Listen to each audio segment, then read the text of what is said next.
1er octobre, jour de rentrée de classe pour tous les élèves du Burkina Faso. Au lycée Pendel des Assemblées de Dieu, le président du Conseil général a donné le top départ.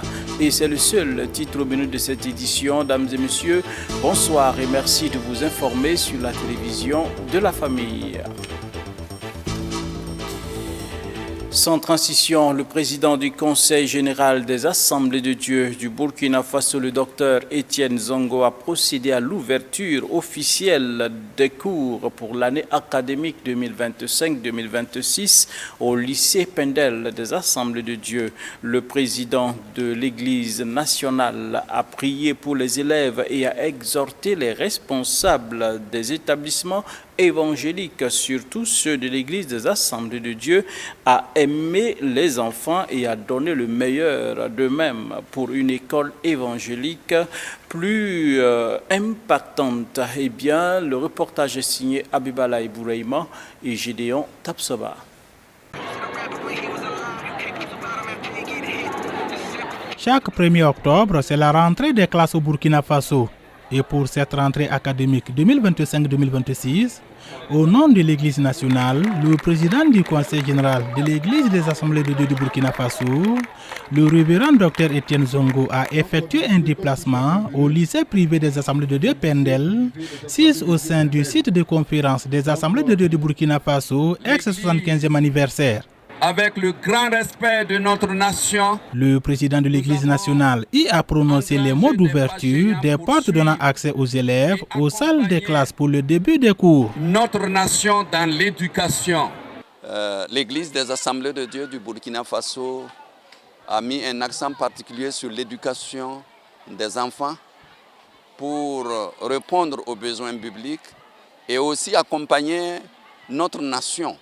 Je suis venu ce matin au nom de l'Église des Assemblées de Dieu pour faire le lancement de la rentrée, pour ouvrir cette rentrée non seulement dans ce lycée seulement, mais donner un ton dans tous les établissements, et primaires comme secondaires, comme d'autres institutions que nous avons, pour qu'ils sachent que nous sommes avec eux et que nous suivons l'évolution de ce qui se passe, particulièrement de l'éducation. Cela nous va droit au cœur. C'est un respect aux Saintes Écritures, c'est un respect à l'éthique de notre Église et nous y tenons fortement. C'est pour ça que je suis venu faire le lancement dans cet établissement, j'allais dire phare, où le directeur et toute l'administration ont besoin d'être encouragés parce qu'ils font du beau travail ici. Les résultats étaient sensationnels. Nous avons rendu grâce au Seigneur sur tous les résultats qui se sont passés ici et nous voulons les encourager davantage à aller de l'avant et demander aux autres de prendre le modèle et que l'Église se réjouit de tout ce qui se fait dans nos institutions. Après avoir prié pour les élèves fréquentant ce lycée évangélique, le président du Conseil général de l'Église des Assemblées de Dieu du Burkina Faso a visité les directions et les salles de classe de cet établissement qui donne un enseignement holistique. À partir donc de cette école, le révérend Dr Etienne Zongo a encouragé les responsables des établissements évangéliques des Assemblées de Dieu du Burkina Faso à avoir l'amour des enfants et de donner le meilleur d'eux-mêmes. Selon sa ressemblance, si j'ai un message pour tous les établissements évangéliques et particulièrement aux Assemblées de Dieu, c'est de les encourager à travailler tout comme pour le Seigneur et non pas seulement pour les hommes, et d'avoir l'amour des enfants, l'amour de la patrie et de donner le meilleur d'eux-mêmes dans ce qu'ils font dans l'éducation pour que notre nation soit prospère, pour que l'Église prospère à tout égard. Je les encourage à mettre du sérieux dans ce que nous faisons parce que c'est une tâche noble pour une mission noble que le Seigneur Jésus nous a recommandée. Tous ceux qui n'ont pas voulu un nom, faites le tour de l'école. Le choix de leur établissement pour l'ouverture des cours de l'année 2025-2026 réjouit énormément le proviseur du lycée Pendel qui a profité également de l'occasion pour exhorter les enfants à la discipline et demander à leurs parents de les accompagner pour une meilleure éducation. Donc soyez attentifs. Un sentiment de surprise. Parce que quand on m'a appelé hier soir que le président viendrait ici pour faire l'ouverture de l'année scolaire 2023 et 2025-2026, rapidement je me suis posé la question pourquoi le président a choisi notre établissement jusqu'à ce qu'il arrive ici. Et quand il est arrivé, je me suis rendu compte que vraiment Dieu a l'œuvre.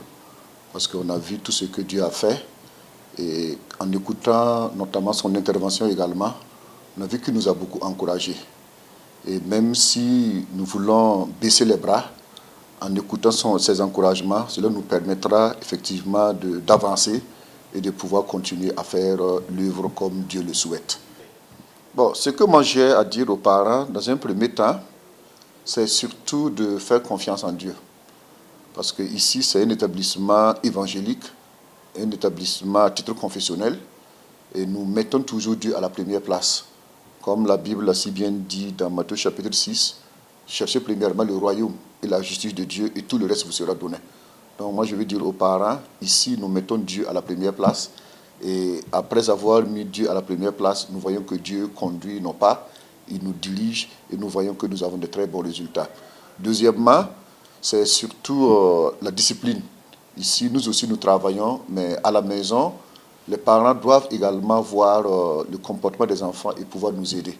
Parce que souvent, quand on écoute certains enfants, c'est comme certains parents disent que bon, maintenant nous sommes fatigués, et surtout comme c'est la rentrée, ils se disent que comme ils vont partir à l'école, nous serons maintenant satisfaits.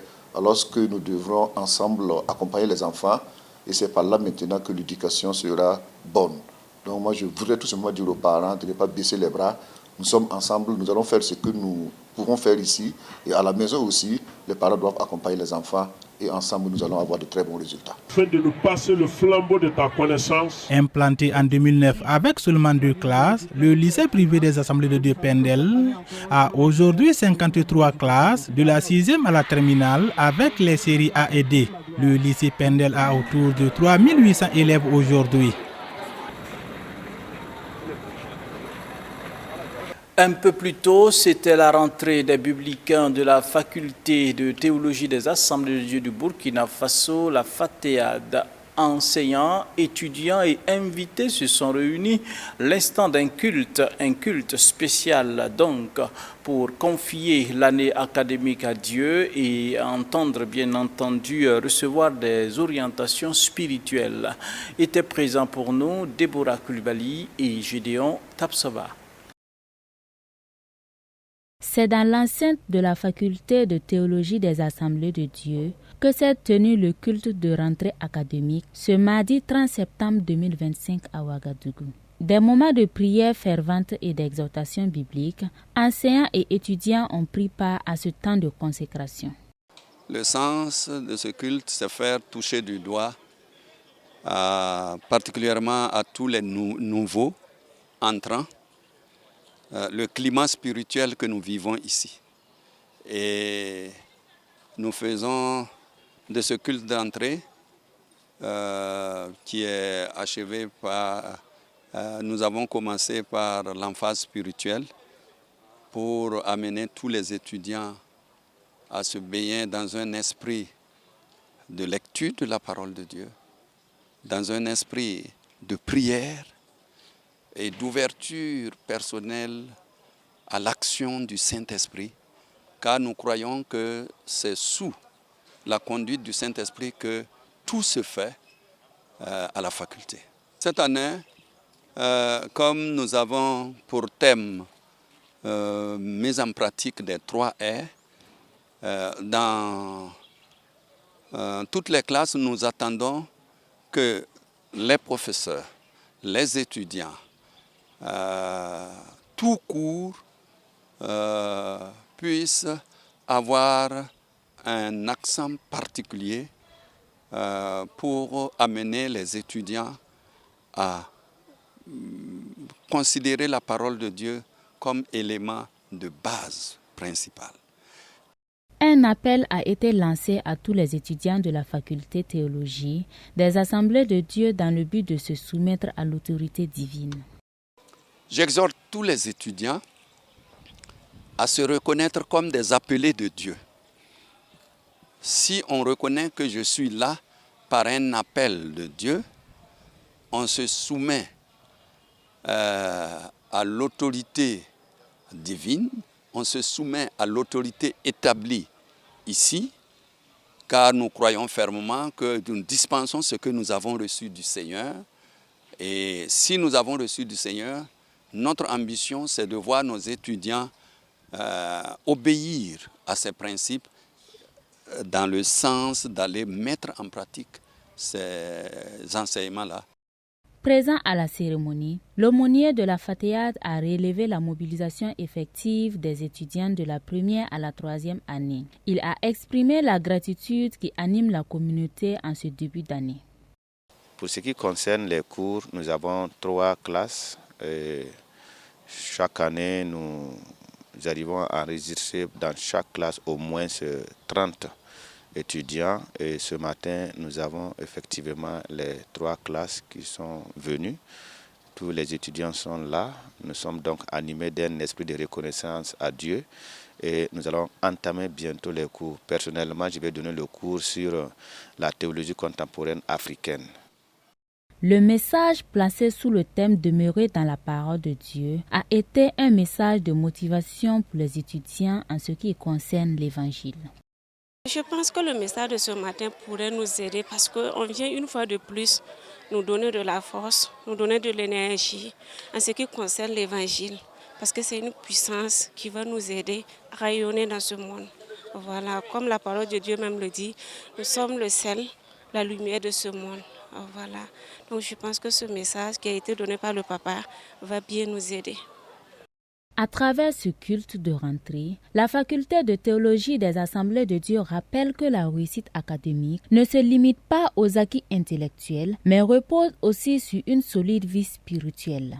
Un message qui entend accompagner étudiants et encadreurs tout au long de l'année. En prélude aux journées patriotiques phase 2 au Burkina Faso, la grande chancellerie initie du 1er au 2 octobre 2025 un atelier de formation sur les symboles de la nation au profit des hommes et femmes des médias. Objectif affiché, renforcer les connaissances des hommes des médias sur les symboles de la nation et le processus de décoration au Burkina Faso afin d'améliorer la qualité de la communication et de la sensibilisation auprès du public. Antoinette Bénon pour le compte-rendu. Les symboles de la nation, deux fois utilisés à tort et à travers, a amené la grande chancellerie des ordres du Burkina à initier une session de formation de 2 jours au profit des hommes des médias en vue de les outiller sur la bonne utilisation de ces symboles et le processus de décoration au Burkina Faso afin d'améliorer la qualité de la communication et de la sensibilisation auprès du public. Le thème de cette formation qui est en cours depuis ce matin ici à Ouagadougou et qui sera répété aussi à Bobo. Et comme l'a dit le DCRP, c'est de vous familiariser avec tout ce qui est symbole, avec le processus de décoration, afin de faire de vous des acteurs, en tout cas pour faire comprendre cela davantage aux populations. Et partout où vous êtes, faire observer surtout le bon usage des symboles de la nation, les symboles d'État. Et que tout Burkinabé a le droit d'avoir un symbole et on peut, à son domicile, mettre des drapeaux du Burkina, les pavoiser. On peut avoir un fanion de table dans son bureau. Mais bon, utiliser, excusez-moi, avoir avec soi un drapeau de salle. C'est réglementé par les textes. Voilà, donc et le drapeau de marque, quand on le dresse, on peut le dresser dans une école, dans un établissement privé, donc, dans une entreprise privée. Ça peut se faire, mais quand on le fait, il faut que le drapeau soit honoré, qu'il soit mis à une place qui rend honneur au drapeau et que tout ce qui est processus de monter le drapeau et de son drapeau soit entouré, en tout cas dispositions qui honorent l'emblème national. En tout cas, je salue votre présence. Nous comptons sur vous pour que ce message soit en tout cas diffuser, et que vous soyez des agents, des acteurs qui sensibilisent. Pour le secrétaire général de la Grande Chancellerie des Ordres du Burkina, c'est nécessaire une telle formation pour éclairer la lanterne des uns et des autres. Nous avons initié cette formation sur instruction de Monsieur le Grand Chancelier à l'attention des hommes de médias que vous êtes pour vous permettre d'être au même niveau d'information, surtout pour ce qui concerne les symboles de la nation, leur usage, les règles qui les encadrent et également aussi les sanctions qui sont prévues en cas de mauvaise utilisation, en cas d'outrage. Cela est nécessaire parce que vous êtes des spécialistes de l'information, traitement de l'information, et votre auditoire, vos lecteurs aussi, s'instruisent à travers vos plumes, à travers vos caméras, à travers vos reportages. Et cela permet en tout cas de vous outiller, nous l'espérons et c'est l'objectif principal, vous permettre également sur le terrain de participer aussi à l'éducation citoyenne de l'ensemble des Burkinabés sur les symboles de la nation qui représentent notre identité. Ce sont des symboles qui nous permettent en tout cas de nous retrouver tous ensemble en tant que Burkinabés et les valeurs qui sont véhiculées par ces 4 symboles-là, notamment l'emblème national, l'hymne national, les armoiries et la devise, nous permettent en tout cas chacun, quelle qu'en soit son ethnie, son groupe communautaire, sa religion, de nous retrouver tous à travers notre identité de Burkinabé, notre citoyenneté de Burkinabé. Et je pense que c'est nécessaire qu'on puisse porter cette information à travers vos différents organes à l'ensemble de la population. Et également permettre à chacun aussi d'apporter une contribution significative dans le cadre d'une citoyenneté responsable, en tout cas pour participer activement au développement de cette nation que nous aimons tous.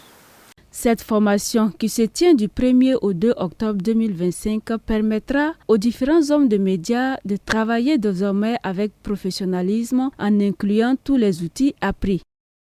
La religion pure et sans tache devant Dieu, notre Père, consiste à visiter les orphelins et les veuves dans leurs afflictions et à se préserver des souillures du monde, tiré de Jacques 1, verset 27. C'est le fondement de l'association Sarepta qui, officiellement, a lancé ses activités le 28 septembre dernier à Ouagadougou. Sa vision est de travailler et témoigner l'amour de Christ et soulager surtout des veuves et des orphelins, notamment Antoinette Bénon et Yannick Kaboré pour le compte-rendu. Travailler à témoigner l'amour de Jésus-Christ et soulager les veuves, les orphelins, les prisonniers et les personnes démunies de manière générale dans leur affliction, telle est la vision de l'association Sarepta, lancée officiellement le dimanche 28 septembre 2025 à Ouagadougou. De la manière officielle, je déclare ouvert ou lancé le programme de Sarepta 2025. En effet, créé en décembre 2024, son objectif principal est de faire connaître Jésus-Christ et manifester l'amour du prochain par des œuvres caritatives au bénéfice des personnes vulnérables, démunies et ou en détresse. Les premiers responsables de la dite association ont éclairé la lanterne des uns et des autres au cours d'une cérémonie. Le nom Sarepta, c'est un nom très fort qui s'inscrit dans un contexte de forts défis comme le nôtre, mais dans un contexte également où la foi et l'amour, l'hospitalité, Dieu lui-même, qui en est le Père, la foi et l'hospitalité, passe par ces actions-là pour faire de grands miracles. Parce que la Bible nous enseigne que c'est Élie, le prophète Élie, qui est allé chez une veuve, et la veuve l'a accueilli, a manifesté une grande foi, une hospitalité envers lui, en préparant le peu de farine qu'elle avait et un peu d'huile. Et il a cru en Dieu. Et pour cela, Dieu a multiplié cette ressource très peu et elle a subvenu à ses besoins jusqu'à la saison nouvelle. Donc Sarepta, nous également, nous avons pensé que le peu que Dieu nous a donné, nous pouvons prélever là pour venir au secours de ceux qui sont dans l'affliction, dans le besoin, en vue de soulager leurs peines et en vue d'un avenir meilleur commun. Le représentant du parrain de cette cérémonie a salué de telles initiatives entrant dans la vision du chef de l'État, le capitaine Ibrahim Traoré. En tant que représentant, je dirais que c'est une œuvre salutaire. Oui, monsieur le ministre est très sensible à tout ce qui accompagne la vision du chef de l'État. Et nous savons que le chef d'État veut un Burkina où on est solidaire, un Burkina où on est résilient. Et ce sont des actions qui participent à la résilience et au relèvement. C'est très important pour le système éducatif que monsieur le ministre dirige. C'est très important pour tout le gouvernement. C'est très important pour nos familles. Donc, pour dire que véritablement, cette idée n'est pas simplement une idée de plus, mais dans son contexte, c'est une idée qui vaut cher et monsieur le ministre l'apprécie sans nul doute. Toutefois, qu'est-ce qui différencie Sarepta des autres associations?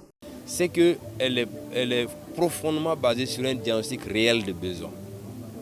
Et notre action est engagée dans le sens d'un besoin identifié, qui est la situation de la veuve et de l'orphelin dont nous connaissons. Et ensuite, nous avons des acteurs engagés qui ont différents profils parmi nous. Donc déjà, une force endogène importante pour créer la structure de base. Ensuite, nous avons également le flair et nous avons les partenaires sûrs qui veulent accompagner notre association.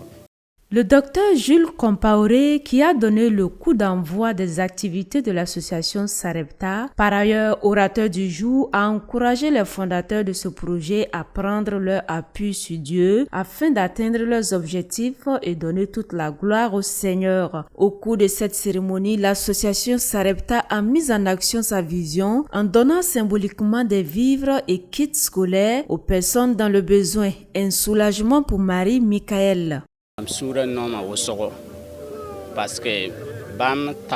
Je voudrais dire merci au Seigneur pour cette grâce, pour ce que l'association Sarepta a fait ce soir, surtout pour tout le monde et pour moi particulièrement.